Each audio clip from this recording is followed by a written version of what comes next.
Doctor বৎসাজী ডাঙৰীয়া আপোনাক স্বাগতম জনাইছোঁ। যিখিনি কথা আচলতে পাতিব নলগীয়া হোৱা হ'লে ভাল আছিল। অসম চুক্তিৰ 25 বছৰ হওঁতেও আমি আলোচনা কৰিছিলোঁ যে 25 বছৰ হ'ল, আজিৰ পৰা 15 বছৰ আগত কি হ'ব এতিয়া অসম চুক্তিৰ কাৰ্যকৰী নহ'ল। 15 বছৰৰ পিছত সমুজ্জ্বলা আকৌ এবাৰ আপোনাৰ লগত কথা পাতিব লগা হৈছে। আমাৰ অসম চুক্তিখনৰ কি হ'ব, ৰূপায়ণ হ'বনে, আমাৰ সাংবিধানিক ৰক্ষা কৱচ আমি পামনে, খিলঞ্জীয়াৰ স্বাৰ্থ সুৰক্ষিত হ'বনে, আকৌ এবাৰ পাতিব লগা হৈছে। উপায় নাই, 40টা বছৰ হৈ গ'ল। তথাপিও মই সুধিছোঁ,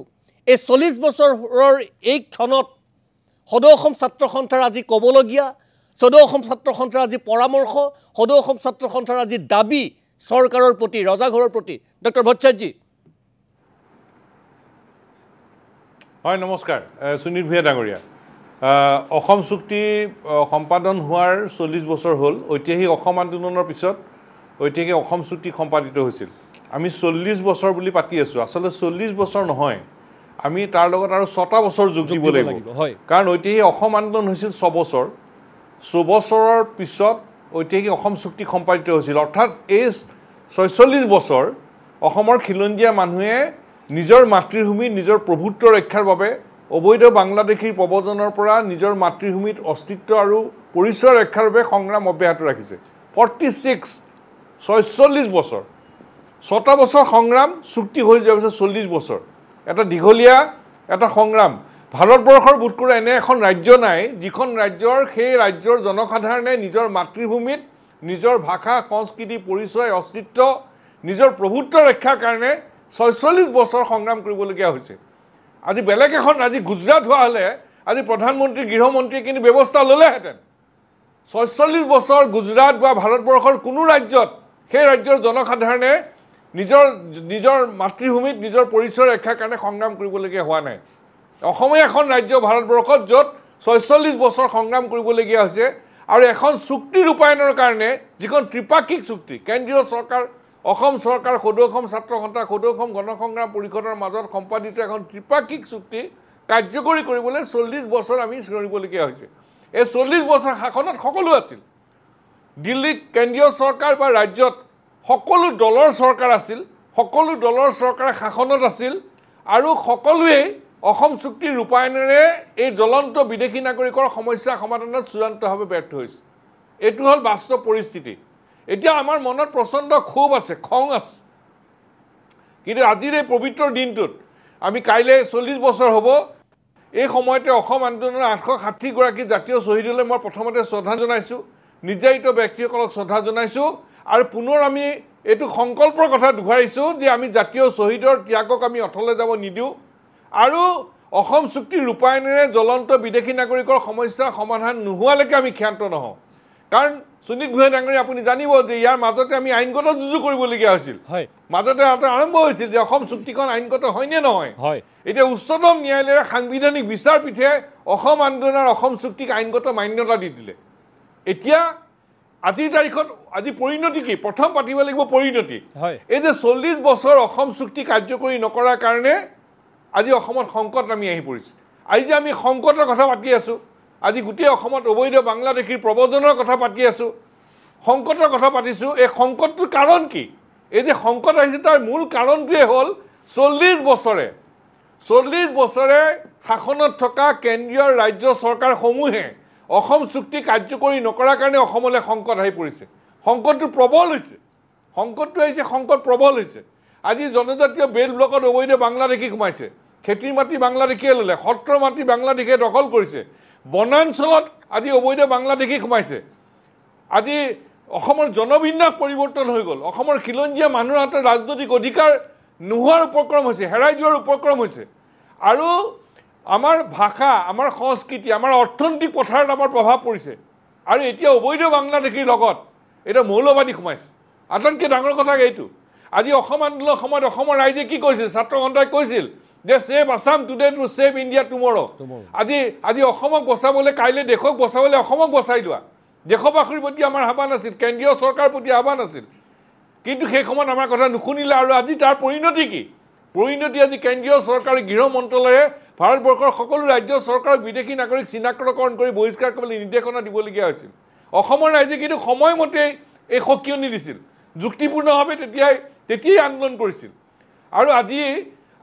অবৈধ বাংলাদেশীৰ লগে লগে আজি মৌলবাদী অসমত সোমাইছে এইটো কথা আমি কোৱা নাই অসমৰ ৰাইজে ক'বলগীয়া হোৱা নাই যে এনআই আজি অপাৰেশ্যন চলিছে এনআই অপাৰেশ্যন চলি ইয়াত ভাৰত বিৰোধী মৌলবাদী শক্তিক গ্ৰেপ্তাৰ কৰিবলগীয়া হৈছে কাৰণ কি অসম চুক্তি ৰূপায়ণ নোহোৱাৰ কাৰণে হৈছে কোনোবাই অসম চুক্তিখনক লৈ বহুত কথা কয় কিন্তু আজি মই আপোনাক এটা কথা কৈ থ'ব খোজোঁ যে ৬ বছৰীয়া অসম আন্দোলনৰ পিছত সেই সময়ত অসম চুক্তিখনে উত্তম চুক্তিখনৰ গাত দুখ নাই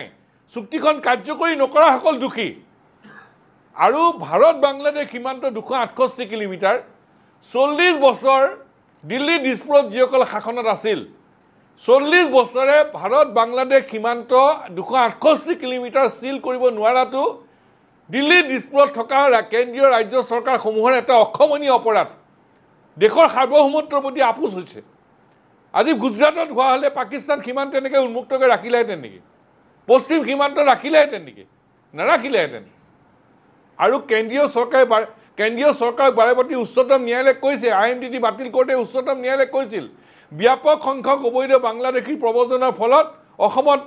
আভ্যন্তৰীণ অশান্তি আৰু বহিৰাগ্ৰাসন হৈছে তাৰ পিছতো কেন্দ্ৰীয় চৰকাৰে ব্যৱস্থা নলয় অবৈধ পাকিস্তানীৰ প্ৰব্ৰজনৰ ফলত গুজৰাটত বহিৰাগ্ৰাসন আৰু আভ্যন্তৰীণ অশান্তিৰ সৃষ্টি হোৱা বুলি ক'লে ব্যৱস্থা ল'লে হ'লেহেঁতেন নে নল'লেহেঁতেন পঞ্জাবৰ ক্ষেত্ৰত যদি ক'লেহেঁতেন যে বহিৰাগ্ৰাসন হোৱা বুলি কোৱা হ'লে কেন্দ্ৰীয় চৰকাৰে ব্যৱস্থা ল'লেহেঁতেন নে ল'লেহেঁতেন কিন্তু ইয়াত সুপ্ৰিম কোৰ্টে কোৱাৰ পিছতো নলয় গুৱাহাটী হাইকোৰ্টে কৈছে অবৈধ বাংলাদেশী ইয়াত সোমাইছে ভোটাৰ তালিকাত নাম সোমাইছে তেওঁলোক কিং মেকাৰ হৈছে আৰু এই ধৰণে যদি প্ৰব্ৰজন চলি থাকে অসমত খিলঞ্জীয়া হিন্দু মুছলমান ইয়াত সংখ্যালঘুত পৰিণত হ'ব আৰু ক্ষমতাৰ ক্ষেত্ৰত অবৈধ বাংলাদেশী দখল কৰিব এইবোৰতো উচ্চতম ন্যায়ালয়ে উচ্চতম ন্যায়ালয় আৰু গুৱাহাটী হাইকোৰ্টে কোৱা কথা আজি এই অৱস্থাটোৰ কাৰণ এই পৰিস্থিতিৰ সৃষ্টি হোৱাৰ কাৰণ হ'ল অসম চুক্তি কাৰ্যকৰী কৰা নাই এতিয়া বনাঞ্চলৰ পৰা বেদখলকাৰীক উচ্ছেদ কৰিছে আমিতো সমৰ্থন কৰিছোঁ কিন্তু হ'বলৈ পালে কিয় চুক্তিখন ৰূপায়ণ নোহোৱাৰ কাৰণে আৰু আজি মই এই আপাহতে ক'ব খোজোঁ যিবিলাক বিষয়াৰ কাৰণে যিবোৰ ৰাজনৈতিক নেতাৰ কাৰণে বনাঞ্চলত বেদখল কৰা হৈছে তেওঁলোকৰ ওপৰতো একশ্যন ব্যৱস্থা ল'ব লাগে তেওঁলোকৰ ওপৰতো শাস্তিমূলক ব্যৱস্থা ল'ব লাগে বনাঞ্চল উচ্ছেদ হৈছে ভাল হৈছে কিন্তু একে সময়তে কিন্তু তেওঁলোকৰ ওপৰতো ব্যৱস্থা ল'ব লাগে কাৰণ অসম চুক্তিৰ 10 নম্বৰ দফাই কৈছে চৰকাৰী মাটি আৰু বনাঞ্চল সুৰক্ষিত কৰিব লাগে বেদখলকাৰীক উচ্ছেদ কৰিব লাগে অসম চুক্তি এটা দফাই কৈছে অসম চুক্তিয়ে জনজাতীয় বেল ব্লক সুৰক্ষাৰ কথা কৈ গৈছে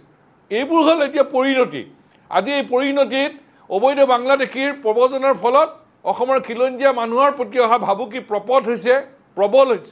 আৰু আজি কিন্তু আমি সংকল্প লৈছোঁ আমাৰ এই পৰিস্থিতিৰ মাজতো আমি কিন্তু নিজে বাছি ৰাখিবৰ কাৰণে পণ লৈছোঁ আমি হতাশ হৈ যোৱা নাই খং আছে খুব আছে আৰু ইয়াৰ আমি ফলাফল বিচাৰিম কাৰণ এইখন হ'ল আমাৰ মাতৃভূমি ইয়াত আমাক ফলাফল লাগিব অতদিন যুঁজি আছোঁ ফলাফল নোপোৱালৈকে আমি ক্ষান্ত নহওঁ আৰু তাৰ কাৰণে ফলাফল দিব লাগিব ফলাফলবোৰ কি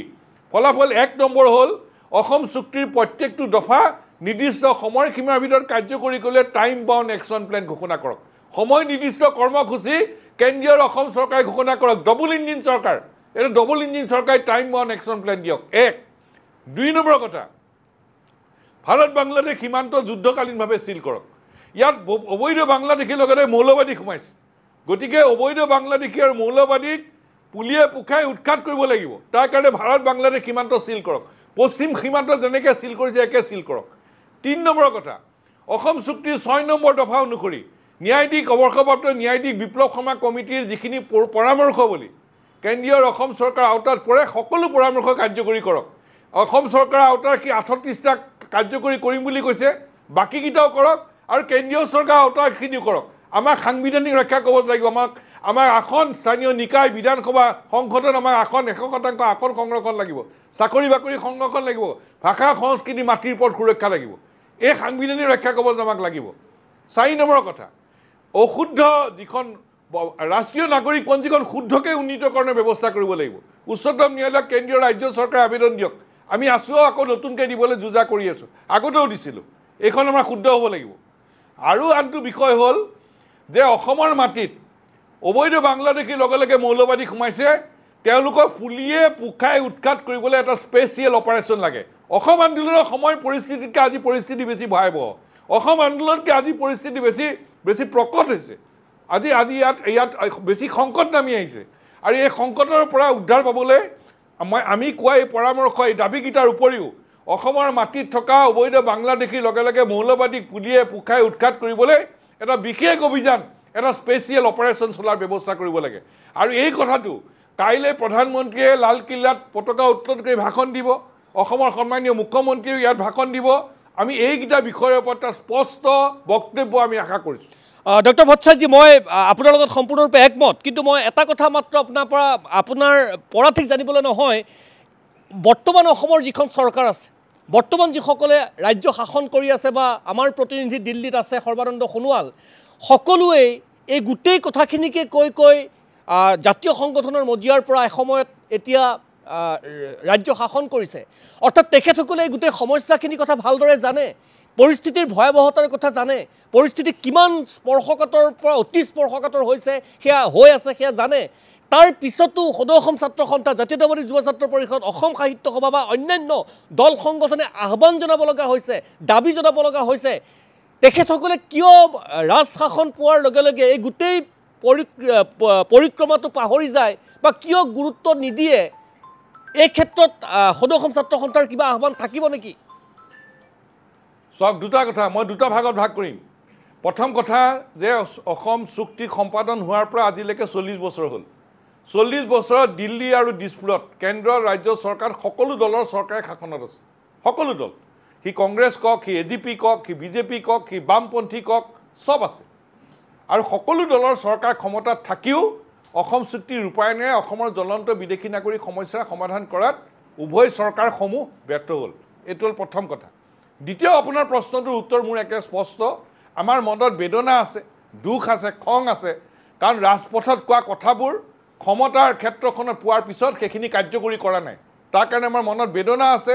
দুখ আছে খং আছে ক্ষোভ আছে কিন্তু আমি সদৌ অসম ছাত্ৰ সন্থাই অলৰ অচৰ অতল আমি এই সমস্যাটোৰ স্থায়ী সমাধান নোহোৱালৈকে আমি ক্ষান্ত নহওঁ আজি আমি অসম চুক্তি সম্পাদন হোৱাৰ 40 বছৰত আমি জাতীয় শ্বহীদসকলৰ প্ৰতি শ্ৰদ্ধাঞ্জলি জনাই নিৰ্যাতিত ব্যক্তিৰ অসম আন্দোলনত জড়িত প্ৰত্যেকগৰাকী ৰাইজৰ প্ৰতি শ্ৰদ্ধা জনাই ক'ব খোজো